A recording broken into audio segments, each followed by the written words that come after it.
Hello students, I am doctor Mamta Yadav. बेटा NEET 2021 आपने कल के दिन अटेम्प्ट किया था और आप सबको बेसब्री से इंतज़ार है कि जल्दी से इसकी आंसर किया है और आप अपने आंसर्स को चेक कर सकें, अपने मार्क्स को और अपने रैंक को असेस कर सकें। राइट बेटा, तो हमारी टीम आपके लिए इस पूरे पेपर के सॉल्यूशंस को लेकर के आपके सामने है। आप इसके ज़रिए अपनी आंसर की प्रिपेयर कर सकते हैं एंड अपने मार्क्स को जज कर सकते हैं। दो द ऑफिशियल आंसर की will be given by NTA only, but उस दौरान आप एटलीस्ट अपने आप को सेटिस्फैक्शन दे सकते हो बाय चेकिंग योर मार्क्स और उससे आप अपने रैंक का असेसमेंट भी कर पाएंगे। राइट बेटा, सो विदाउट मच अडू शुरू करते हैं इस सोल्यूशन को। बेटा सोल्यूशन पर पहुंचने से पहले एक बहुत ज़रूरी चीज़ मैं आपको बता दूं। बेटा बायोलॉजी का कोई क्लियर डिमार्केशन नहीं है NCERT में कि कौन सा पार्ट बॉटनी के अंडर आएगा, कौन सा जूलॉजी के अंडर आएगा। बट कोचिंग सेटअप के अंदर हम कुछ पोर्शंस को सहूलियत के लिए बॉटनी के अंडर कंसीडर करते हैं और कुछ को जूलॉजी के लिए, विच आर कॉमन टॉपिक्स। जो कॉमन टॉपिक्स है जूलॉजी और बॉटनी का क्लियर डिमार्केशन तो है ही। The topics which are related with plants वो बॉटनी के अंडर आएंगे। Topics which are related with the animals that will be under zoology. But कुछ ऐसे टॉपिक्स हैं जो कि कॉमन है, जैसे जेनेटिक्स हुआ, बायोटेक्नोलॉजी हुआ, सेल बायोलॉजी हुआ। सो इन टॉपिक्स को हम अपनी सहूलियत के लिए डिवाइड कर लेते हैं under botany and zoology. Well NTA के लिए जो ये बाइफर्केशन है वो शायद काम नहीं कर पाई। NTA ने हमारे अकॉर्डिंग जो जूलॉजी के क्वेश्चंस हैं उन्हें बॉटनी के अंडर और कुछ क्वेश्चंस को बॉटनी से हटा करके जूलॉजी में डाल दिया। सो यहाँ पर मैं उन क्वेश्चंस से भी डील करूँगी जो कि हमारे अकॉर्डिंग जूलॉजी के थे बट बॉटनी के सेक्शन में डाले गए। इसी तरीके से वो क्वेश्चंस जो कि बॉटनी के अंडर आने चाहिए थे और जूलॉजी के सेक्शन में हैं उनसे डील करेंगे doctor Poonam Gupta. Right, so let's move ahead. So the very first question, ये क्वेश्चन आया था बायोटेक्नोलॉजी से। यहाँ इस क्वेश्चन में पूछा गया कि during the process of gene amplification using PCR, if very high temperature is not maintained in the beginning, then which of the following steps of PCR will be affected first. यानी PCR की शुरुआत में अगर high temperature maintain नहीं किया गया तो इनमें से कौन सा स्टेप अफेक्ट होगा। सबसे पहले चीज़ को जान ले बेटा, PCR है क्या? PCR है पॉलीमरेज चेन रिएक्शन, जहाँ पर किसी भी जीन की मल्टीपल कॉपीज जनरेट कराई जाती हैं। PCR के 3 स्टेप्स हैं। सबसे पहला स्टेप है डीनेचरेशन। ये वो स्टेप है जहां पर जो डिजायर्ड DNA सेगमेंट है उस DNA सेगमेंट को के स्ट्रैंड्स को अलग कराया जाएगा, जिसके लिए बहुत हाई टेम्परेचर ज़रूरी होता है, that is around 90 to 94 degree Celsius. इसके बाद आती है बारी अनीलिंग की, जहां पर प्राइमर वो छोटे DNA सेगमेंट्स होते हैं जो कि DNA स्ट्रैंड के कॉम्प्लीमेंट्री होंगे, उन्हें अटैच कराया जाता है विद DNA स्ट्रैंड और इस प्रोसेस में टेम्परेचर को सडनली लोअर कर दिया जाता है। राइट, इसके बाद में एक्सटेंशन की प्रोसेस होती है जहां पर अराउंड 72 डिग्री सेल्सियस टेम्परेचर पर DNA पॉलीमरेज एंजाइम काम करेगा और उस प्राइमर का एक्सटेंशन कराएगा। राइट, यानी उसके और बेस पेयर्स जनरेट कराता जाएगा ताकि एक कंप्लीट DNA तैयार हो जाए और इस तरीके से मल्टीपल कॉपीज जनरेट कराई जाती हैं। तो सबसे ज़्यादा टेम्परेचर कहाँ पे रहा बेटा? That was in denaturation. और अगर ये टेम्परेचर मेंटेन नहीं हो पाया तो इन दैट केस PCR की प्रोसेस पूरी नहीं हो पाएगी। So our answer is gonna be denaturation only.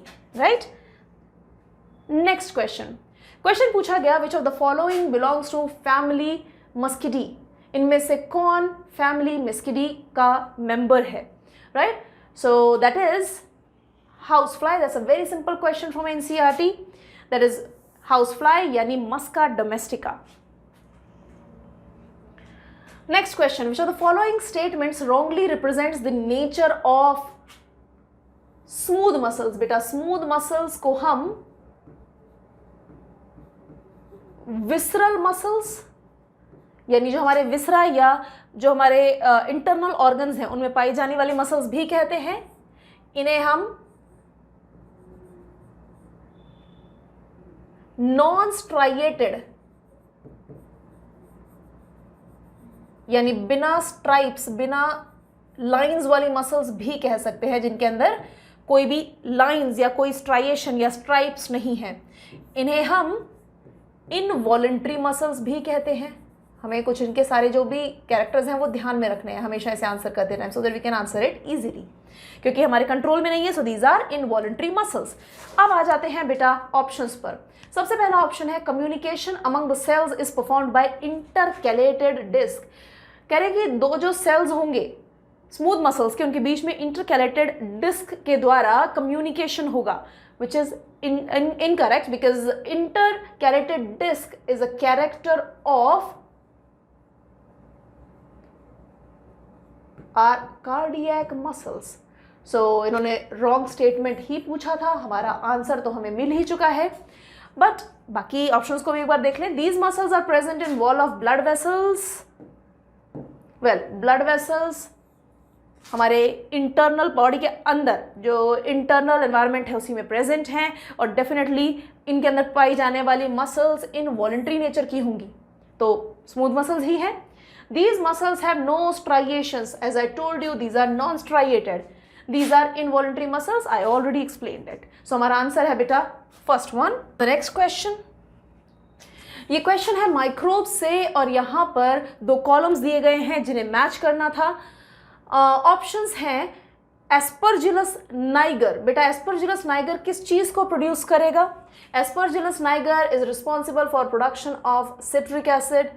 इसी तरीके से acetobacter aceti produces acetic acid, clostridium butylicum butyric acid and lactobacillus lactic acid. Right, so match कर लेते हैं. ए से अटैच करना है, आई मीन ए को मैच करना है विद 3. एक ही ऑप्शन अवेलेबल है, ए का 3, b with first one, c with the fourth one and d with the second one. So the answer is third one. Next, ये क्वेश्चन है डाइजेस्टिव सिस्टम से. बहुत ही simple question, NCERT based question है. पूछा गया है succus entericus is referred to as. बेटा एंटर का मतलब होता है इंटेस्टीन. राइट, सो आपको आंसर करने में वैसे ही दिक्कत नहीं होनी चाहिए थी. So the answer is that juice जो कि प्रोड्यूस किया जाएगा by our intestine. The answer is intestinal juice. Moving to the next question. बेटा ये क्वेश्चन है एनिमल किंगडम से. यहाँ पर लिस्ट 1 के अंदर दिए गए थे कैरेक्टरिस्टिक्स, और लिस्ट 2 के अंदर बहुत सारे फाइलम, दैट मीन्स मैनी यहाँ पर फाइला दिए गए, और इन फाइलम को मैच करना था with their respective characteristics. Right, तो सबसे पहला ऑप्शन जो है वो है मेटामेरिज्म. पहले समझ लेते हैं बेटा मेटामेरिज्म है क्या. मेटामेरिज्म का मतलब होता है सेगमेंटेशन, यानी वो कैरेक्टर जिसकी वजह से बॉडी पूरी सेगमेंट्स के रिपीटेशन से बनी है, और इसका सबसे अच्छा एग्जाम्पल है earthworm which is a member of Annelida. Next is canal system. बेटा वाटर कैनाल सिस्टम पाया जाता है पॉरीफेरा में, जहां पर बॉडी के बहुत सारे छेदों से, ऑस्टिया से या माउथ से वाटर की एंट्री होगी इनटू द बॉडी कैविटी, और एग्जिट होगा through single opening that is known as osculum. Next is comb plates. Comb plates ciliated organ है ऑफ सीलिएटेड स्ट्रक्चर हैं टीनोफोर्स के, और इनके जरिए ये लोकोमोट करते हैं. नीडोब्लास्ट यानी स्टिंगिंग सेल्स पाए जाते हैं सीलेंटरेटा में. सो ऑप्शंस मैच कर लेते हैं. A is to be matched with 3. A is to be matched with 3, 2 options. B canal system is to be matched with 4th one. Comb plates यानी c is to be matched with 2nd. So हमारा answer हुआ first. Background में दिए गए answers बेटा किसी student के दिए हुए आंसर्स हैं, कॉज ये एक स्कैन्ड कॉपी है किसी स्टूडेंट के क्वेश्चन पेपर की. सो प्लीज उसे थोड़ा सा इग्नोर करें. The real answers are given by us. Okay, so the next question is from human reproduction. Question में पूछा गया कि स्पर्म जो है मैमल्स में जब बाइंड कर रहा है टू एन oocyte. बेटा मैंने oocyte वर्ड इसलिए यूज़ किया क्योंकि अभी तक वो सेकेंडरी oocyte स्टेट में ही होता है. इन केस ऑफ ह्यूमंस की मैं बात करूं तो सेकेंडरी oocyte के स्टेज में ही होगा इन मियोसिस सेकेंड, जब तक कि स्पर्म की एंट्री नहीं हो जाती. उसके बाद वो मियोसिस सेकेंड कंप्लीट करेगा और रियल टर्म्स में हम उसे ओवम कह पाएंगे. राइट, सो ये क्वेश्चन बेसिकली एनसीईआरटी में गिवन नहीं है, बट दैट्स अ क्वेश्चन जो कि हम आपको पढ़ाते हैं अगर आप हमारे नोट्स को, हमारे लेक्चर्स को रेफर करें. बेटा क्वेश्चन था कि स्पर्म को oocyte से बाइंड करना है तो उसके लिए रिसेप्टर कहाँ मिलेंगे. एक oocyte के ऊपर 2 कवर्स पाए जाते हैं. The outer one is known as corona radiata, then the inner one जो कि एक कंप्लीट कंटिन्यूअस कवर है that is known as zona pellucida.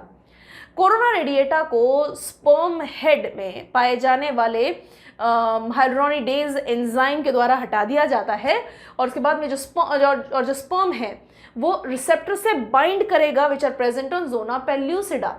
Right, so यहाँ पर जब ये जोना पेल्यूसिडा से जुड़ेगा तो एक्रोसोमल रिएक्शंस को ट्रिगर करेगा और उससे जो बचा खुचा कोरोना रेडिएटा है जिसके जरिए घुस के अंदर आया था वो कोरोना रेडिएटा भी हटा दिया जाएगा और जोना पेल्यूसिडा के अंदर लाइसिस शुरू हो जाएगा, right. So our answer is gonna be zona pellucida. Got that बेटा? नेक्स्ट वन, ये क्वेश्चन है रिप्रोडक्टिव हेल्थ से पूछा गया है। Which of the following is an example of hormone releasing IUD, intra uterine device जो कि हार्मोन रिलीज कर रहा है, वो कौन सा है? ये है LNG-20, जहां पर LNG का मतलब है levonorgestrel. Next, venereal diseases can spread through, venereal diseases, ये भी क्वेश्चन है बेटा रिप्रोडक्टिव हेल्थ से। वेनरल डिजीजेस का मतलब होता है sexually transmitted diseases, STDs, right. So इनमें से कौन सा मेथड है जिसके जरिए STDs का ट्रांसमिशन होगा? थ्रू, ऑप्शंस है हमारे पास, थ्रू स्टेराइल नीडल्स। बेटा स्टेराइल का तो मतलब होता है जिसमें कोई भी माइक्रोब ना पाया जाए, तो जब माइक्रोब ही नहीं है तो ये डिजीज तो कर ही नहीं सकता, कोई पैथोजन है ही नहीं। Transfusion of blood from infected person, yes it is true, like in case of HIV, from infected mother to fetus, it's also true, बहुत सारे केसेस में ट्रू है, syphilis, gonorrhoea, HIV। by kissing, not really, kissing के through जो STDs हैं वो transmit नहीं होती। Inheritance, not at all, it is not inheritable, so the answer is B and C. Is there any option like that? Yes, we have an answer. So the answer is first one.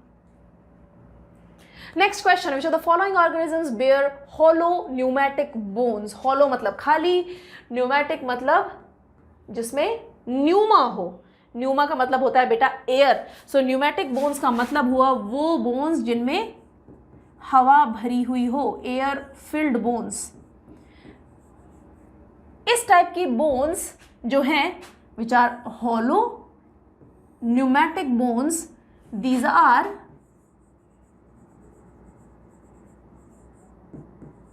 characteristic of birds और हम बोल सकते हैं class Aves, right. So इनमें से कौन सा है जो कि बर्ड है? मैक्रोपस। क्या होता है बेटा मैक्रोपस? मैक्रोपस इज कैंगरू या हिंदी में बोलते हैं कंगारू, जो कि एक मैमल है। Ornithorhynchus, that means duck billed platypus, again a mammal. Neophron यानी वल्चर, ये है एक बर्ड, आंसर हमें मिल ही चुका है। हेमीडिक्टाइलस एक तरीके की lizard which is a type of reptile, so answer is gonna be neophron. Next question आया है बेटा from breathing in exchange of gases यानी रेस्पिरेटरी सिस्टम से। क्वेश्चन में पूछा गया partial pressure of oxygen and carbon dioxide at alveoli, site of diffusion पर पूछ रहा है कि पार्शियल प्रेशर कितना होगा। तो जैसे ही कोई ये क्वेश्चन पूछे दिमाग में आना चाहिए ये diagram which is given in NCERT। ये है आपकी एल्वियोलाई, जहाँ पर बाहर से एयर पहुँच रही है। बेटा एटमॉस्फेरिक एयर का पार्शियल प्रेशर मेंशन्ड है, PO2 158 mmHg and PCO2 is 0.3 mmHg, right बेटा। ये यहाँ पहुंचा, इसी साइड पर पूछा गया क्वेश्चन। बेटा डेफिनेटली एयर की एंट्री के लिए ज़रूरी है कि यहाँ पर ऑक्सीजन का पार्शियल प्रेशर कम हो ताकि ऑक्सीजन इजीली यहाँ पर पहुँच सके। सो PO2 इज 104 mmHg, वहीं पर PCO2, बेटा मैं जब भी पढ़ाती हूँ तो मैं ये बोलती हूँ PCO2 को याद करना बहुत सिंपल है, यानी partial pressure of carbon dioxide को बॉडी में याद करना बहुत सिंपल है। जो ब्लड यहाँ पर पहुँच रहा है, जो ब्लड वेसल्स, जो कैपिलरीज यहाँ पर ब्लड ला रही हैं, उसमें कार्बन डाइऑक्साइड का पार्शियल प्रेशर ज़्यादा हो और एल्वियोलाई में कम हो, तभी तो पॉसिबल है कि यहाँ से जो कार्बन डाइऑक्साइड है वो कैपिलरी से निकल करके लंग्स में पहुँचे। और हमेशा कार्बन डाइऑक्साइड का जो पार्शियल प्रेशर है वो 40 और 45 होता है। सो अगर एल्वियोलाई में 40 होगा, यहाँ 45 होगा, तभी तो चांसेस हैं कि यहाँ से ऊपर आएगा। सो डेफिनेटली ब्लड के अंदर है PCO2 45 mmHg, वहीं एल्वियोलाई में it is gonna be 40 mmHg, right, got that बेटा? सो हमारे पास ऐसा ऑप्शन कोई है क्या? Yes, we have an answer here. The answer is third one. PO2 is 104 mmHg and PCO2 is 40 mmHg. Moving to the next question. बेटा ये question है इरविन चगाफ रूल से, जो कि जेनेटिक्स के अंडर भी कवर होता है एंड बायोमोलिक्यूल्स में भी. So I am picking it up. Erwin Chargaff rule को हम बेस इक्विवेलेंस रूल या बेस मोलार इक्विवेलेंस रूल भी कह सकते हैं. यहाँ पर बेसिस में इक्विवेलेंस देखने को मिलता है. यहाँ बहुत सिंपल सी चीज़ है. कहते हैं कि जो बेसिस आपस में जुड़ते हैं, जैसे ए इन अ DNA, adenine binds with T, that means the thiamine binds with thiamine, adenine है एक purine and thymine is a pyrimidine. Similarly, guanine binds with cytosine, right? तो इन्होंने कहा जितने अमाउंट में A होगा उतना ही T होगा. यहाँ पर मैंने बॉन्ड्स दिखाए बेटा. This is double bond, this is triple bond. वहीं पर यहाँ मैं बात कर रही हूँ, this is sign of equal to. वहीं पर G is gonna be equal to C.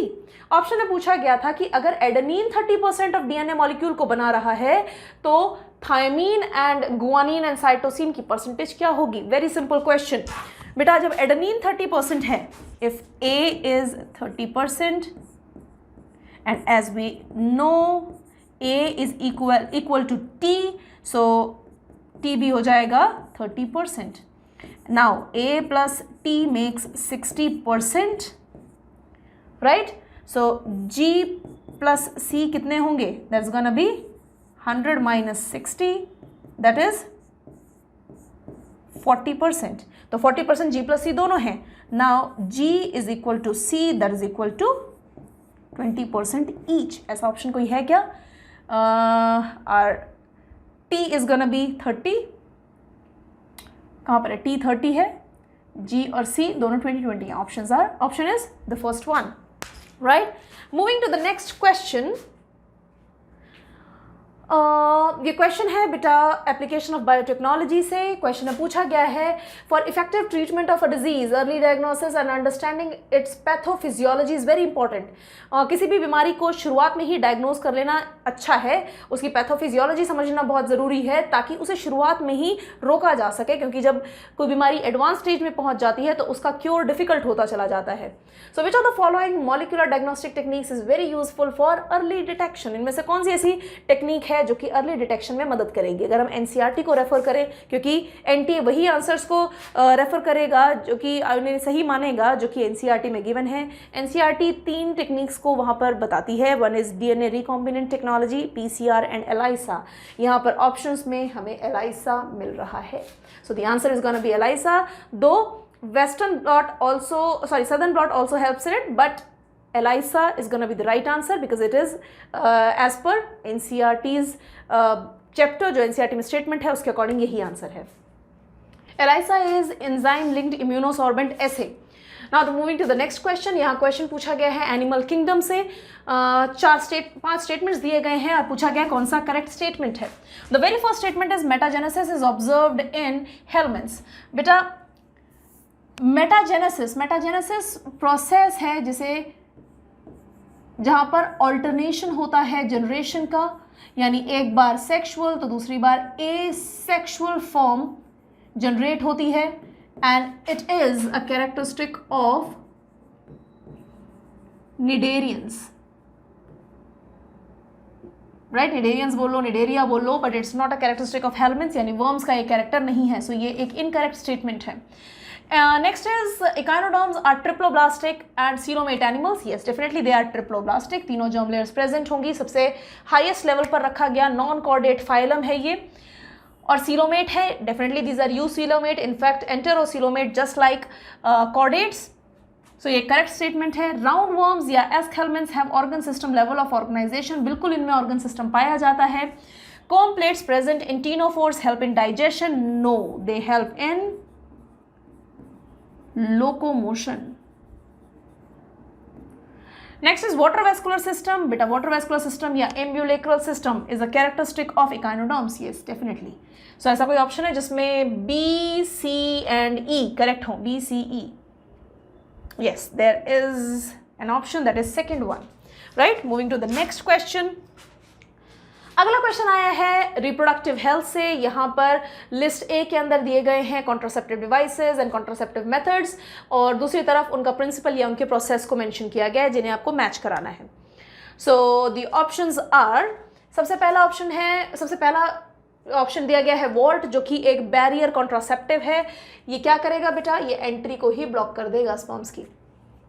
Next is IUDs यानी intra uterine devices which can be of 3 types, that can be normal या simple IUD, there can be copper releasing IUD, there can be hormone releasing IUD। सबके अलग अलग principles हैं। अगर हम normal IUD की बात करें तो वो एक फॉरेन ऑब्जेक्ट की तरह काम करती है और इम्यून सिस्टम को ट्रिगर कर देती है। इम्यून सिस्टम को लगता है कि कोई फॉरेन ऑब्जेक्ट यहाँ पहुंची है तो वो तुरंत फेगोसाइटिक सेल्स को बढ़ा देगा और बाहर से आने वाले अगेन एक फॉरेन सेल, फॉरेन मटीरियल जो कि सीमन है उसमें प्रेजेंट स्पर्म्स के ऊपर ये एक्ट करेगा, उन्हें मार डालेगा। सो IUDs क्या कर रही हैं, फेगोसाइटोसिस को इंक्रीज करा रही हैं स्पर्म्स के। Next is वैसेक्टमी।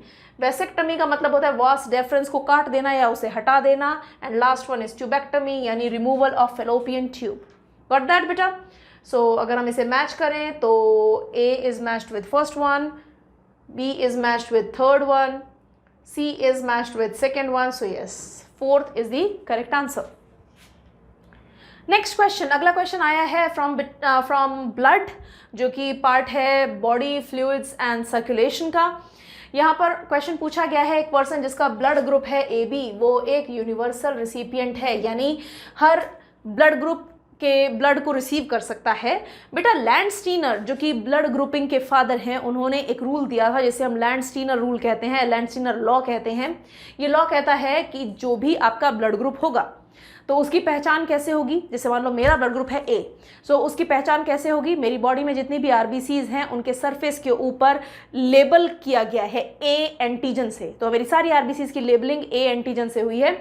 अगर मेरी बॉडी में किसी और ब्लड ग्रुप को पहुंचाया जाए, ट्रांसफ्यूज किया जाए, जैसे कि suppose blood group B, right, A, B and O, there are 3 antigens. O means 0, there's no antigen. So B antigen अगर मेरी बॉडी में आने की कोशिश करेगा तो मेरी बॉडी तुरंत उसके लिए रिएक्ट करेगी, इम्यून सिस्टम फाइट करेगा और मेरे प्लाज्मा में पाई जाएंगी antibodies against that B. So that is anti-B antibodies will be present in my plasma to fight that particular antigen. अब यहाँ पर बात हो रही है AB ब्लड ग्रुप की और हम कह रहे हैं जो सबको सारे ब्लड रिसीव कर लेता है यानी उसका कोई एंटीबॉडी है ही नहीं। और ऐसा कब पॉसिबल है, जब उसके RBCs के ऊपर A और B दोनों एंटीजन मिले, तभी तो उसका ऑपोजिट, जैसे मेरा ब्लड ग्रुप है A तो एंटीजन है A और उसका ऑपोजिट यानी B का एंटीबॉडी मिलेंगी इन प्लाज्मा। यहाँ पर A B दोनों एंटीजन होंगे तभी तो उसका ऑपोजिट कुछ बन ही नहीं रहा। So there is no antibody in the plasma. So options देख लेते हैं। Presence of antibodies anti A and anti B in on RBCs। First thing, antibodies कभी भी RBCs किसी भी सेल के ऊपर नहीं मिलेंगी और वैसे भी यहाँ पर तो एंटीबॉडीज हो ही नहीं सकती। Next is absence of antibodies anti A and anti B in plasma. Yes, that is the correct answer. Next one, next question आया है बेटा from the application of biotechnology. यहाँ पर क्वेश्चन पूछा गया है with regard to insulin, choose the correct options.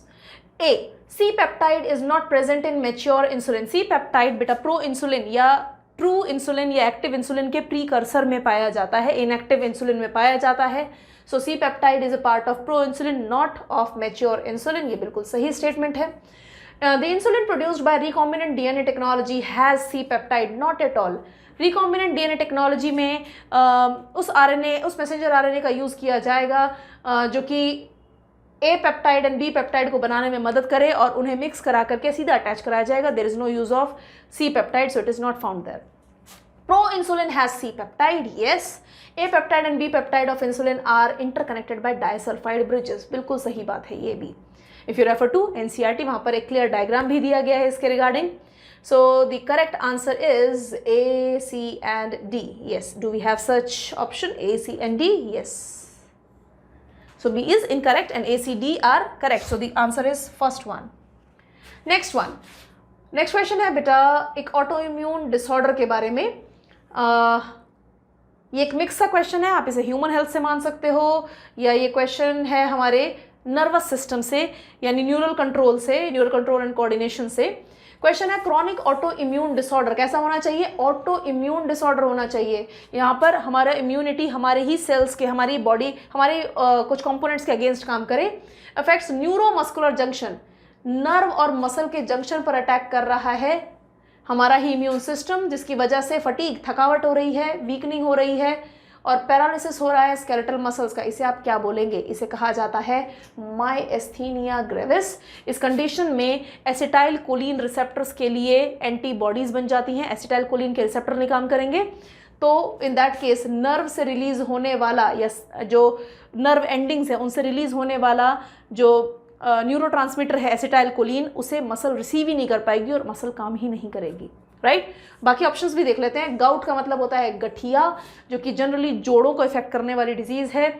Arthritis, again जोड़ों का inflammation. Last one is muscular dystrophy, यहाँ पर मसल जो है उसकी डिस्ट्रोफी हो जाती है, यानी मसल धीरे धीरे करके खत्म हो जाएगी, क्षीण हो जाएगी, दल be destructed. So this type of disease is a genetic disorder, not autoimmune one. Next question, बेटा next question आया है from breathing and exchange of gases। यहाँ पर question है regarding oxyhemoglobin। पूछा गया है कि select the favorable conditions required for formation of oxyhemoglobin at the level of alveoli। यानी एल्वेलाई में ऑक्सीहीमोग्लोबिन कब बनेगा, यानी हीमोग्लोबिन ऑक्सीजन ना छोड़ के बल्कि उसे पकड़ेगा, कब ऑक्सीहीमोग्लोबिन के बनने के चांसेस ज़्यादा हैं, राइट। सो इसके लिए आपको सिंपली याद करना है बेटा, दिमाग में आना चाहिए था हीमोग्लोबिन ऑक्सीजन डिसोसिएशन कर्व, जो कि सिग्मोइड होता है। यहाँ आपको वो कंडीशन चाहिए, ऑक्सीहीमोग्लोबिन बन रहा है, डिसोसिएट नहीं हो रहा, तो किस कंडीशन में ये कर्व लेफ्ट साइड को शिफ्ट होगा। ये कब शिफ्ट होगा, जब आपके पास भरपूर ऑक्सीजन हो और शरीर को ज़रूरत ही ना हो। शरीर को ज़रूरत कब नहीं होगी, जब शरीर के पास ज़्यादा कार्बन डाइऑक्साइड नहीं होगी। सो ऐसे ऑप्शन पहले ही देख लें। There should be high oxygen, दो ऑप्शंस में है हमारे पास ऐसा, but there should be low carbon dioxide. इसके अलावा बॉडी एसिडिक स्टेट में भी नहीं होनी चाहिए, सो लेस H+। इसके अलावा टेम्परेचर भी हाई नहीं होना चाहिए, बुखार नहीं होना चाहिए। So the answer is third one. Next question, ये अगेन एक क्वेश्चन आया एनिमल किंगडम से, साइंटिफिक नेम को कॉमन नेम से मैच कराना है, राइट। फाइसेलिया, बहुत सिंपल क्वेश्चन है बेटा। Physalia is Portuguese man of war. Limulus एक आर्थ्रोपोड है, लिविंग फॉसिल है। Ancylostoma is other name of hookworm, a type of roundworm. And Pinctada is a mollusc which produces Perl, मोती बनाने वाला mollusc है ये, इसे Perl oyster भी कहते हैं। मैच करा ले। A is to be matched with second, दो ऑप्शन है ऐसे। B is to be matched with third, दो option again. C is to be matched with fourth, एक ही ऑप्शन है, आंसर है फर्स्ट।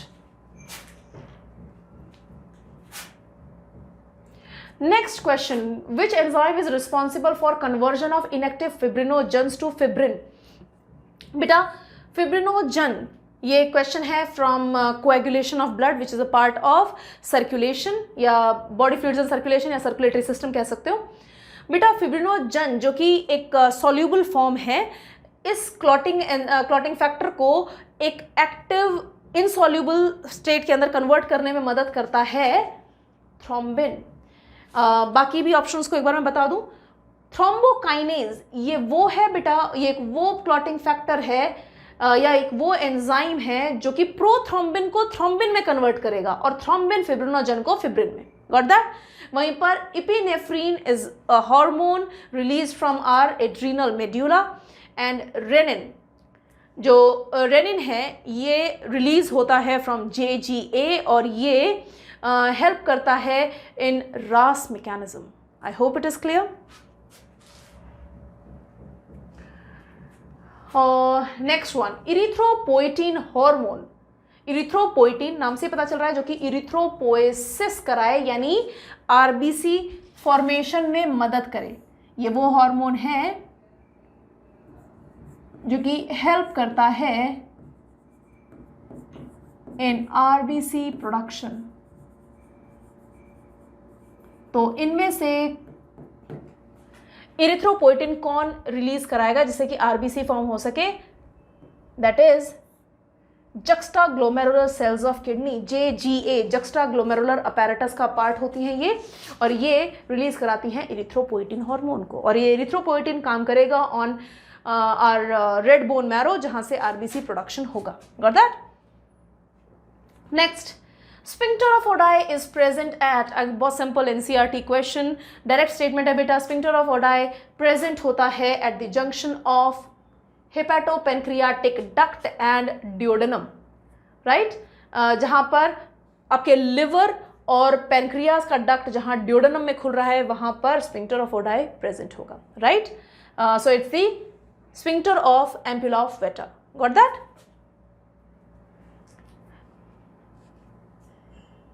क्या कोई और ऑप्शन बताने की यहाँ पे जरूरत है? There is not really needed, बाकी सारे जंक्शंस के नाम ही दिए गए हैं। Next option, next question, which of the following characteristics is incorrect? गलत स्टेटमेंट बताना है आपको कॉकरोच के लिए। सबसे पहला, फीमेल्स में 7th से 9th स्टर्ना मिलकर के बनाते हैं जेनाइटल पाउच, बिल्कुल लास्ट में प्रेजेंट होते हैं और जेनाइटल पाउच बनाते हैं ये। 10th abdominal segment in both sexes bear pair of anal cerci, absolutely correct. Ring of gastric caeca, बेटा गैस्ट्रिक सी के, गैस्ट्रिक की जगह पर वर्ड आप हिपैटिक भी यूज कर सकते हो। गैस्ट्रिक या हिपैटिक सी के जो होते हैं ये प्रेजेंट होते हैं at the junction of foregut and midgut, not midgut and hindgut. So हमारा आंसर है 3rd। नेक्स्ट, सही पेयर आपको इनकरेक्ट पेयर आपको आइडेंटिफाई करना है। ऑप्शंस हैं लैक्टिन्स, कॉन्कैनवुलिन ए, इट्स करेक्ट। ड्रग्स, रिसिन नहीं बेटा, एप्रिन एंड रिसिन दोनों सेकेंडरी मेटाबोलाइट हैं और ये हैं टॉक्सिन्स। इनको सेकेंडरी मेटाबोलाइट के टेबल में टॉक्सिन्स के अंडर लिखा गया है। सो the answer is second one. Next, a specific recognition sequence identified by endonuclease to make cuts at specific positions within DNA। question again from biotechnology। यहाँ पूछा गया है कि restriction endonuclease को DNA को किसी पर्टिकुलर जगह पर अगर कट करना है तो वो किस चीज़ को पहचान के कट करेगा? वो कट करेगा पैलिंड्रोमिक सीक्वेंस को, एक ऐसा बेस सीक्वेंस जो आगे और पीछे दोनों तरफ से पढ़ने में एक जैसा ही लगे, राइट? नेक्स्ट ऑप्शन, सारे डायरेक्ट क्वेश्चन हैं ये। Next option, it is from movement and locomotion, skeletal system से एक क्वेश्चन आया है। यहाँ पर बोन्स दी गई हैं और पूछा गया है उनका कैरेक्टर या उनके जॉइंट्स के बारे में। सबसे पहला ऑप्शन स्कैपुला। स्कैपुला क्या है बेटा? स्कैपुला होती है आपकी कंधे की हड्डी जो कि एक फ्लैट बोन भी है। क्रेनियम भी एक फ्लैट बोन है। क्रेनियम आपके खोपड़ी में मिलती है या जो ब्रेन को कवर करने वाला जो ब्रेन बॉक्स है वो क्रेनियम कहलाता है। स्टर्नम, ये भी अगेन एक फ्लैट बोन है, चेस्ट की बोन। सो हमें चूज करना है सही ऑप्शन, तो इसके लिए हमें तीनों के कैरेक्टरिस्टिक्स को पहले ध्यान से देखना होगा। Last one is vertebral column, रीढ़ की हड्डी। तो सबसे पहले वर्टिब्रल कॉलम को मैच कर दे। वर्टिब्रल कॉलम जो बना है वो बना है वर्टिब्रे से, छोटी छोटी बोन्स हैं जिनके बीच में कार्टिलेजिनस जॉइंट है, राइट? अब आ जाते हैं बाकियों पर। स्टर्नम, पहले स्कैपुला देख ले। स्कैपुला एक ट्रायंगुलर फ्लैट बोन है, राइट? क्रेनियम वो है जिसके जो बहुत सारी बोन्स से मिल करके बनी है, उनमें सूचर्स हैं, फाइब्रस जॉइंट्स हैं, धागों की मदद से, या बेसिकली यहाँ पर इतना स्ट्रॉन्ग जॉइंट है वाइट फाइब्रस कनेक्टिव टिश्यू से बना हुआ, जिसे हम बोल सकते सिलाई की तरह है, उसे हिला ही नहीं सकते। That's a strong immovable joint that is known as the fibrous joint.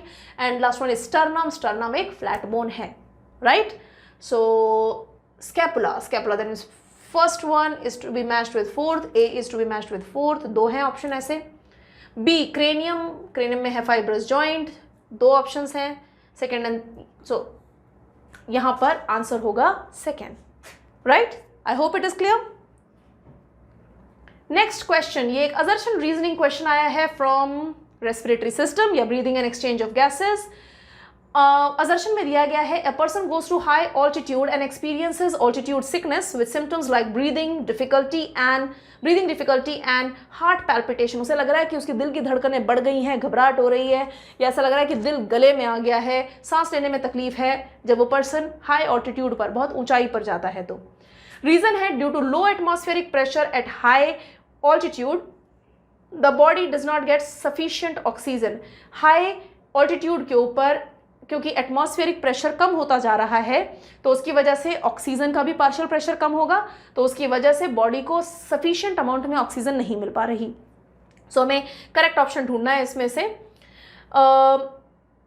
Options में है A is true, R is false, A is false, R is true. Okay, so हमें इनमें से पिक करना है। तो इसको बेटा जब भी असर्शन रीजन है उसको सिंपल तरीके से सॉल्व करने का तरीका होता है पढ़ो क्योंकि रीजन इसलिए असर्शन और see if it matches.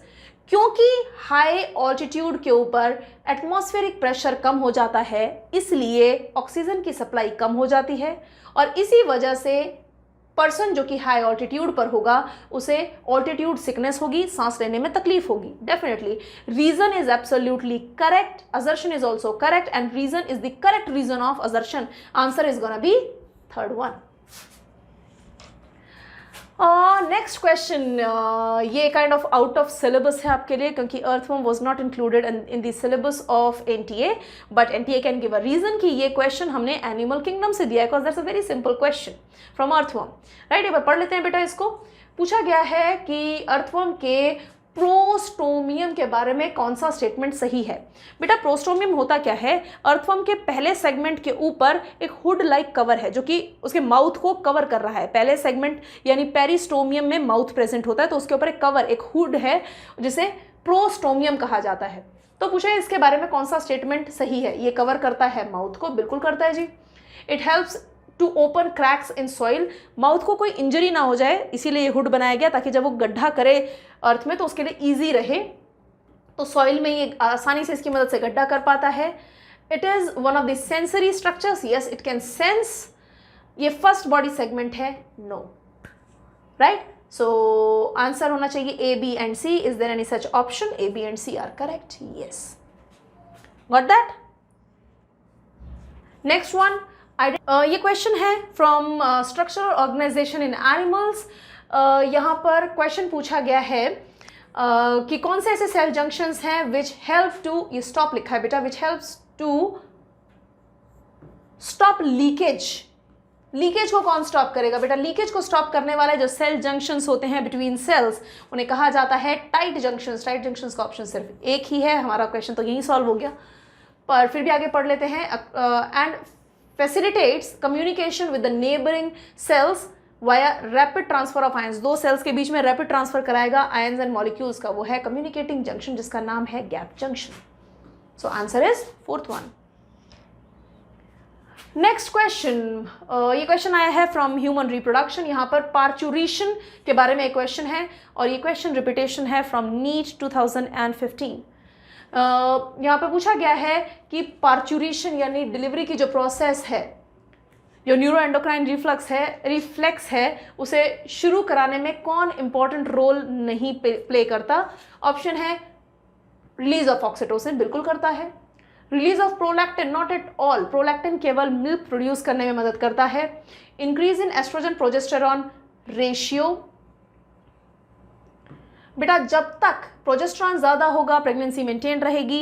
Eight the time of parturition यह रेशियो रिवर्स हो जाता है यानी एस्ट्रोजन ज़्यादा प्रोजेस्टेरॉन कम। So it is definitely a correct option.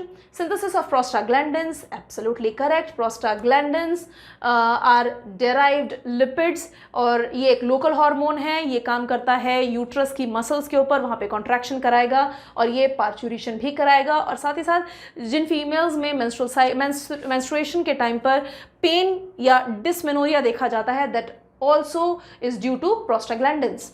So the answer is release of prolactin. Next question is a question from evolution. यहाँ पर बेटा कुछ प्रोसेसेस दी गई हैं जिनकी वजह से इवोल्यूशन हुआ और यहाँ पर उनके एग्जाम्पल्स से उन्हें मैच करना है।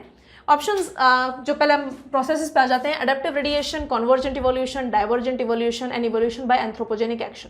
अडेप्टिव रेडिएशन यानी जहाँ पर अडेप्टेशन की वजह से कोई कॉमन ओरिजिन वाले ऑर्गेनिजम्स दूर चले गए, right, and that will cause divergent evolution है। सो इन दोनों के ऑप्शंस या एग्जाम्पल्स कॉमन हो सकते हैं, तो पहले उनसे शुरुआत करें जहाँ पर कोई कन्फ्यूजन या कोई कॉन्फ्लिक्ट ना हो। तो सबसे पहले आती है एंथ्रोपोजेनिक एक्शन। एंथ्रोपोजेनिक का मतलब होता है जिसे ह्यूमन ने कॉज किया। So these are by man made action. So human ने क्या किया बेटा, they have selected resistant varieties by excessive use of herbicides and pesticides. हमने इतने ज़्यादा हर्बिसाइड्स एंड पेस्टिसाइड्स यूज़ किए जिसकी वजह से आज वो पेस्ट अवेलेबल हैं, वो पेस्ट इवॉल्व हो गए जिनके ऊपर पेस्टिसाइड्स का असर ही नहीं पड़ता, या वो वीड्स इवॉल्व हो गई जिनके ऊपर हर्बिसाइड्स का असर ही नहीं पड़ता। Now moving on to convergent evolution. बेटा कन्वर्जेंट का मतलब होता है वो इवोल्यूशन जो कि कुछ ऐसे ऑर्गेनिज्म जिनका ओरिजिन अलग अलग था but because of adaptation they have come close. So it is adaptive convergence या convergent evolution. The answer is gonna be third one. Wings of butterfly. Butterfly है क्या? Butterfly is under class Insecta. It's an example of class Insecta which falls under phylum Arthropoda. And bird, that means aves. So दोनों बहुत दूर की classes हैं. Butterfly is a non chordate and bird is a chordate. इतना different origin but similarity दिख रही है उनके विंग्स में। सो इट इज़ कन्वर्जेंट इवोल्यूशन। अब आती है adaptive radiation and divergent evolution की बारी। बेटा adaptive radiation is seen in, NCERT ने से मेंशन किया है अंडर डार्विन्स फिंचेस, राइट क्योंकि डार्विन्स फिंचेस में क्या था, अडेप्टेशन की वजह से जो फिंचेस थी वो अपने कॉमन एंसेस्टर से अलग होती चली गई। दो पहले मुझे क्या करना चाहिए, दोनों की ये जो बचे हुए ऑप्शंस हैं ये दोनों में से किसी से भी मैच किए जा सकते हैं क्योंकि अडेप्टिव रेडिएशन की वजह से ही डाइवर्जेंट इवोल्यूशन होता है। तो पहले मैं ऑप्शंस चेक कर लेती हूँ, मैं इस स्टेप को रिवर्स कर देती हूँ, पहले इनसे मैच करा लेती हूँ। इवोल्यूशन बाय एंथ्रोपोजेनिक एक्शन यानी डी को मैच कराना है फर्स्ट से, एक ही ऐसा ऑप्शन है बेटा। सो इस ऑप्शन में B इज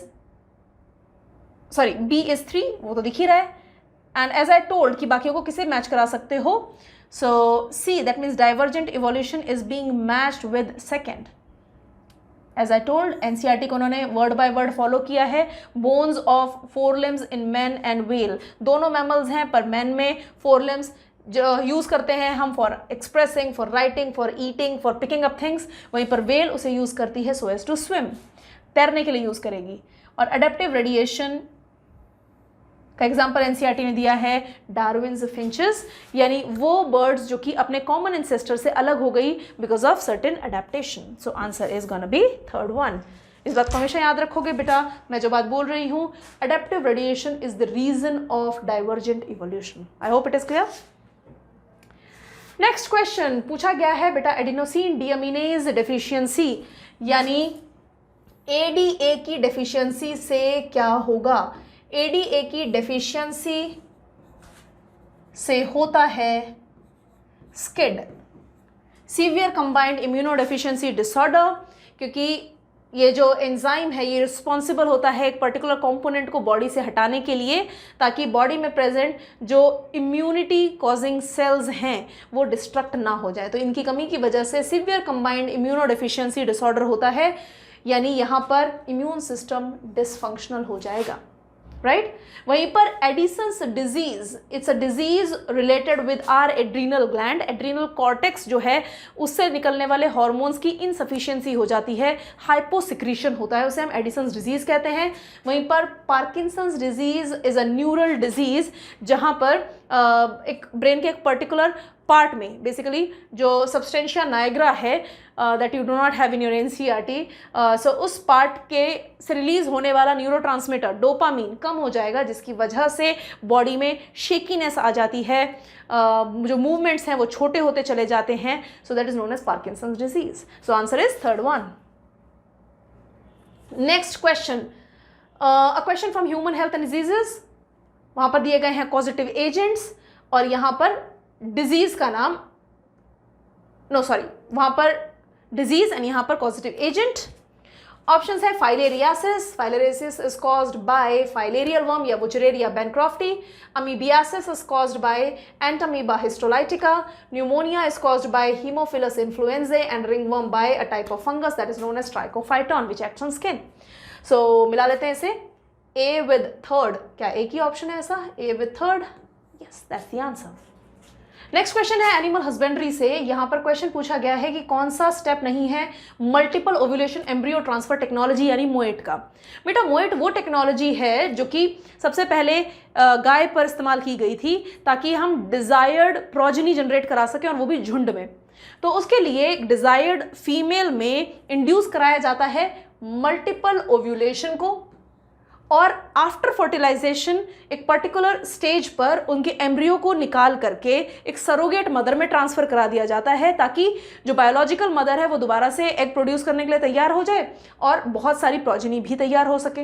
राइट, सो पूछा गया कौन सा स्टेप यहां पर सही नहीं है। Options are cow is fertilized by artificial insemination, बिल्कुल सही है जी, आर्टिफिशियल इंसेमिनेशन कराएंगे from desired males sperms I mean semen. Fertilized eggs are transferred to surrogate mother at 8 to 32 cell stage, बिल्कुल सही है, एम्ब्रियो ट्रांसफर इसी स्टेज पर होगा। Cow is administered hormone having LH like activity, no not LH but FSH like activity, right. और यहां पर cow yields about 6 to 8 eggs at a time, so the answer is third one. Next, during muscle contraction which of the following events takes place. ये question है movement and locomotion से, जहां पर muscular system से question आया है। Muscle contract कर रही है तो मसल कॉन्ट्रैक्शन में जो भी इफेक्ट सार्कोमियर के अंदर देखने को मिलेगा उसकी बात हो रही है। बीचों बीच प्रेजेंट जो H जोन है वो डिसअपियर हो जाएगा, यस छोटा होगा और कई बार बिल्कुल खत्म भी हो सकता है। A band widens, no not at all, A band पर कोई फर्क नहीं पड़ता। आई बैंड रिड्यूसेस, बिल्कुल आई बैंड धीरे धीरे ए बैंड के ऊपर चला जाएगा तो वो खत्म होता चला जाएगा।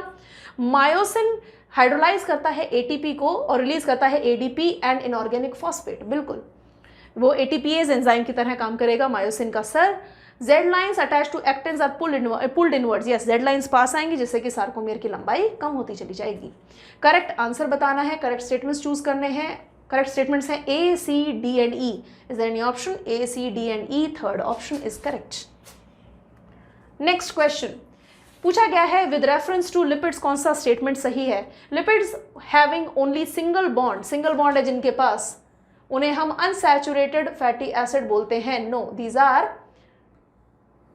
Saturated fatty acids, right. Saturation है तभी तो दूसरा बॉन्ड लगाने की जरूरत नहीं है, सो it is incorrect. Lecithin is a phospholipid, yes, a lipid with phosphate. Trihydroxypropane is glycerol, बिल्कुल सही। Palmitic acid में 20 कार्बन होते हैं, नहीं 16 कार्बन होते हैं। Arachidonic acid has 16 carbon, no, arachidonic acid has 20 carbon atoms. So ये दोनों ऑप्शंस हो गए इनकरेक्ट। सही आंसर है B and C. Is there any option? Yes. Next question है अबाउट हिस्टोन्स। बेटा हिस्टोन्स जो होते हैं वो एक बेसिक प्रोटीन है जिसके ऊपर बेसिक प्रोटीन स्ट्रक्चर्स होते हैं जिसके ऊपर डीएनए की कॉइलिंग होती है। इनमें पूछा गया इनके बारे में कौन सा स्टेटमेंट इनकरेक्ट है। हिस्टोन्स बेसिक अमीनो एसिड से बने हैं और ये 8 जो मॉलिक्यूल्स होते हैं उनसे मिलकर के बने, इसी वजह से इसे हिस्टोन ऑक्टोमर भी कहते हैं। सो पढ़ लेते हैं स्टेटमेंट्स को। Histones are rich in amino acid lysine and arginine, absolutely correct. दोनों बेसिक अमीनो एसिड्स हैं और इन्हीं की वजह से पॉजिटिव चार्ज होता है हिस्टोन के पास। Next is histone carry positive charge, जो मैंने अभी भी बात बोली, so definitely correct. Histones are organized to form a unit of 8 molecules, histone octamer, बिल्कुल सही। pH of histone is slightly acidic, absolutely incorrect, so that is the answer. Next question, ये question आया है फ्रॉम ह्यूमन रिप्रोडक्शन जहां पर parturition से related question पूछा गया। क्वेश्चन इज कि कौन सा जो हार्मोन है रिलैक्सिन वो later, not parturition, it is from placenta basically. Question पूछा गया कि which of the following secretes the hormone relaxin during later phase of pregnancy. NCERT का स्टेटमेंट है that is release from ovary, so the answer is corpus luteum which is a structure present in ovary. Next question, ये question है from evolution. Question में पूछा गया the factor that leads to founder's effect. बेटा founders effect and bottleneck effect दोनों example हैं genetic drift के। Founders effect में जो मेन पेरेंट पॉपुलेशन है उसका एक सबसेट, उसका एक पार्ट उठ करके नए ज्योग्राफिकल एरिया में चला जाता है और वहाँ पर अपने जैसी प्रोजेनी को प्रोड्यूस करता है, तो इसलिए उस नई पॉपुलेशन के लिए वो फाउंडर बन गया, राइट। सो यहाँ पर जेनेटिक ड्रिफ्ट हुआ, यानी जीन पूल में से ड्रिफ्टिंग हुई एक पार्ट की। So this answer is genetic drift. Next question, ये क्वेश्चन अगेन बायोटेक्नोलॉजी से ये क्वेश्चन पूछा गया है, जहाँ पर डीएनए के स्ट्रैंड्स को आइसोलेट कराया जाता है या सेपरेट कराया जाता है, उनसे क्वेश्चन है from gel electrophoresis, DNA strands on gel stained with ethidium bromide when viewed under UV radiation appear। ये क्वेश्चन डायरेक्ट क्वेश्चन है बेटा, वो ब्राइट ऑरेंज कलर के बैंड्स के फॉर्म में दिखाई देगा। नेक्स्ट क्वेश्चन, ये क्वेश्चन अगेन बायोमोलिक्यूल से सेकेंडरी मेटाबोलाइट से लेकर क्वेश्चन है। पूछा गया which of the following are not secondary metabolites in plants. Secondary metabolites result होते हैं मेटाबॉलिक रिएक्शन के, पर ये प्रोडक्ट्स कभी भी प्रोड्यूसर के अंदर किसी रिएक्शन में पार्टिसिपेट नहीं करते, यानी जो प्रोड्यूस करने वाला ऑर्गेनिज्म है उसके लिए ये किसी यूज़ के नहीं होते, ये हम यूज़ करते हैं, ह्यूमन यूज़ करते हैं for our economic benefit. Options are vinblastine and curcumin, दोनों के दोनों हैं ड्रग्स, सेकेंडरी मेटाबोलाइट्स हैं। रबर एंड गम्स, ये पॉलीमरिक सब्सटेंस है, again these are secondary metabolites। morphine and codeine, these are alkaloids। Amino acids and glucose, बेटा ये है सही आंसर, बिकॉज ये दोनों हैं प्राइमरी मेटाबोलाइट्स। अमीनो एसिड बनते हैं प्रोटीन के ब्रेकडाउन से, और यही मतलब these are basic units of protein. वहीं पर ग्लूकोज इज अ मोनोसैकेराइड, जो कि आगे चल के कई ओलिगोसैकेराइड्स एंड पॉलीसैकेराइड्स को बनाने में मदद करती है, और इनफैक्ट पॉलीसैकेराइड एंड ओलिगोसैकेराइड्स के टूटने से बनती भी है। गॉट दैट बेटा? So these are primary metabolites, so that's definitely not a secondary metabolites. Next question पूछा गया which of the following is not an application of PCR. Polymerase chain reaction का कौन सा एप्लीकेशन नहीं है? पॉलीमरेज चेन रिएक्शन में बताई चुकी हूँ बेटा, किसी भी डीएनए सेगमेंट की मल्टीपल कॉपीज अगर आपको बनानी हो तो आप पीसीआर को यूज करेंगे। इससे आप जीन म्यूटेशन को डिटेक्ट कर सकते हो उन कॉपीज के अंदर प्रोब को अटैच करा के। इसी तरीके से अगर कोई चेंजेस हैं तो ये डिजीज प्रोब बना आप यूज करके जीन के अंदर हुए चेंजेस से आप पता लगा सकते हो कि कोई डिजीज तो नहीं है किसी पर्सन को जिससे वो जीन एक्सट्रैक्ट किया गया। जीन एम्प्लीफिकेशन तो इसका डेफिनेटली वर्क है ही, एंड ये कहीं भी प्रोटीन से रिलेटेड कोई काम नहीं करता। सो the answer is first one. Next question, correct sequence बताइए पीसीआर का। बेटा मैं पहले ही करा चुकी हूं, that is denaturation, annealing and extension. Next, when gene targeting involving gene amplification is attempted in individual's tissue to treat a disease, आपने एक जीन को टारगेट किया by using gene amplification। आपने एक जीन को टारगेट करके उसमें या तो आपने कोई पर्टिकुलर जीन को एक्सट्रैक्ट आउट कराया, उसे एम्पलीफाई किया एंड उसी टिश्यू के अंदर एक ट्रीटेड जीन को पहुंचा दिया। आपने टारगेट किया है किसी पर्टिकुलर जीन को और जीन एम्पलीफिकेशन या पीसीआर की मदद की, और आपने उस चीज़ से डिजीज़ को ट्रीट करने की कोशिश की, तो वो प्रोसेस क्या है? इसे हम बोलेंगे जीन थेरेपी। मॉलिक्यूलर डायग्नोसिस किसी भी तरीके से ट्रीट नहीं करती, राइट बेटा? Safety testing definitely not an option. Biopiracy का मतलब होता है किसी पर्टिकुलर बायो रिसोर्स को अगर कोई अनएथिकल तरीके से यूटिलाइज करे without giving credit to the person और द ऑर्गेनाइजेशन और सम कम्युनिटी जिसका वो ओरिजिनल सोर्स थी, तो उसे बोलते हैं बायोपायरेसी। आगे चलते हैं बेटा। Next is a question from biotechnology. इस बार बायोटेक्नोलॉजी से भरपूर क्वेश्चन आए हमारे पास। क्वेश्चन है, during purification process for recombinant DNA technology addition of chilled ethanol precipitates out. बेटा स्पूलिंग के टाइम पर ये प्रोसेस यूज की जाती है। चिल्ड एथेनॉल यूज करके हम डीएनए का प्रेसिपिटेशन कराते हैं, right?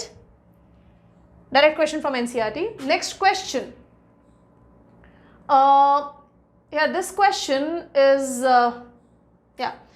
this question is from biomolecules. Question है बेटा कि आपको मैच कराना है दो कॉलम्स को. सबसे पहले प्रोटीन देख लेते हैं बेटा. प्रोटीन पॉलीपेप्टाइड बॉन्ड्स क्रिएट करता है, आई मीन इसमें पॉलीपेप्टाइड बॉन्ड्स प्रेजेंट होते हैं. अनसैचुरेटेड फैटी एसिड वो है जिसमें carbon carbon double bond present है. न्यूक्लिक एसिड्स में फॉस्फोडाइएस्टर बॉन्ड होता है एंड पॉलीसैकेराइड में ग्लाइकोसिडिक बॉन्ड. राइट बेटा, it's very simple question. Match कर लेते हैं. A is to be matched with fourth one. A is to be matched with fourth one. दो option. B is to be matched with first one. तो एक इकलौता option ये है. Answer is third one. Next question. I guess that's the last question. No, it is not. Next question. Question में पूछा गया है बेटा, again a question from biotechnology. Question है plasmid PBr322 has PST first restriction enzyme site. कहाँ पे है restriction PST first की एंजाइम साइट? ये है जीन AMPR यानी एम्पिसिलिन रेजिस्टेंट जीन के अंदर ये साइट है. दैट कॉन्फर्स एम्पिसिलिन रेजिस्टेंस, यानी ये जो जीन है ये रेजिस्टेंस देता है और इसके अंदर रेस्ट्रिक्शन साइट मिल रही है हमें. If this enzyme is used for inserting gene, अगर मान लो इस साइट पर, इस रेस्ट्रिक्शन एंजाइम साइट के ऊपर हमने जीन इंसर्ट किया और उससे बीटा गैलेक्टोसाइडेज कुछ भी XYZ कुछ भी प्रोड्यूस करवाया, तो क्या होगा बेटा? कौन सा जीन था? AMPR. इसी के अंदर प्रेजेंट है ना ये साइट. तो AMPR के अंदर अगर आपने कोई नया एलिमेंट, कोई नया सेगमेंट, जीन का छोटा टुकड़ा अगर उसमें इंसर्ट कराया तो AMPR काम करना बंद कर देगा. राइट? ऑप्शंस देख लेते हैं. It will lead to lysis of host cell. No. It will not be able to produce novel protein with dual ability. No, it will produce beta galactosidase protein produce होगा यहाँ पर. It will not be able to confer ampicillin resistance to the host cell. Right? बिल्कुल सही बात है. Ampicillin resistance खत्म हो जाएगा क्योंकि वो जीन तो गड़बड़ा गया ना, उसके अंदर रेस्ट्रिक्शन एंजाइम में आपने एक नई कोई इंसर्शन कर दी तो वो चेंज हो जाएगा, जिसकी वजह से एम्पिसिलिन रेजिस्टेंस वाला जो जीन है वो साइलेंट हो जाएगा. Next question. Nowadays it is possible to detect mutated gene. Again a question from biotechnology. आप mutated gene को identify कर सकते हो जिसकी वजह से कैंसर हो रहा था. किसकी मदद से? रेडियोएक्टिव प्रोब को यूज किया है आपने. प्रोसेस को बोला जाता है ऑटो रेडियोग्राफी. तो इसमें आपने रेडियोएक्टिव प्रोब को यूज किया. ये वो प्रोब हैं जो कि हेल्दी ह्यूमन से लिए गए और उन्हें PCR से जनरेट की गई जो कॉपीज़ हैं उनके साथ उस प्रोब को अटैच कराया जाता है. ये प्रोब रेडियोएक्टिव होता है. जैसे ही इसे अपने लिए कॉम्प्लीमेंट्री पार्ट मिलेगा ये उससे अटैच हो जाएगा और जो रेडियो एक्टिव मटीरियल है वो ल्यूमिनेंट हो जाएगा, चमकने लगेगा और हम आइडेंटिफाई कर सकते हैं कौन कौन से पार्ट हेल्दी हैं. और जहाँ पर ये अटैचमेंट नहीं होगा यू कैन ईजिली आइडेंटिफाइड कि वो पार्ट म्यूटेटेड है. राइट? सो पूछा गया है कि एक nowadays it is possible to detect mutated gene causing cancer by allowing radioactive probe to hybridize its complementary DNA in a clone of cell followed by its detection using autoradiography. Because मैं भी बता ही चुकी हूँ, explain कर चुकी हूँ. Options में देखते हैं. Mutated gene does not appear on photographic film as the probe has no complementary with it. बिल्कुल सही बात है. म्यूटेटेड जीन तो दिखाई ही नहीं देगा फोटोग्राफिक फिल्म पर क्योंकि जो प्रोब है वो हेल्दी ह्यूमन का है, वो कभी भी कॉम्प्लीमेंट्री फाइंड ही नहीं कर पाएगा म्यूटेटेड पार्ट के साथ. मतलब उसको कोई भी कॉम्प्लीमेंट्री पार्ट वहाँ पर नहीं मिलेगा. So answer is gonna be the first one. बाकी ऑप्शन भी देख लेते हैं. Mutated gene does not appear on photographic film as probe has complementarity. नहीं, बिल्कुल बेटा कोई कॉम्प्लीमेंट्री है ही नहीं उसका वहाँ पर, क्योंकि जो जीन आपको जिसमें आपको टेस्टिंग करनी है, प्रोब अगर हेल्दी ह्यूमन का होगा तभी तो प्रोब उसके साथ कॉम्प्लीमेंट्री पार्ट को फाइंड कर पाएगा. Right? So answer is definitely gonna be the first one. Oh, with this we are done with our zoology part of this paper. I hope it was clear with you. In case of any doubt, you can post your doubts on our Telegram channel.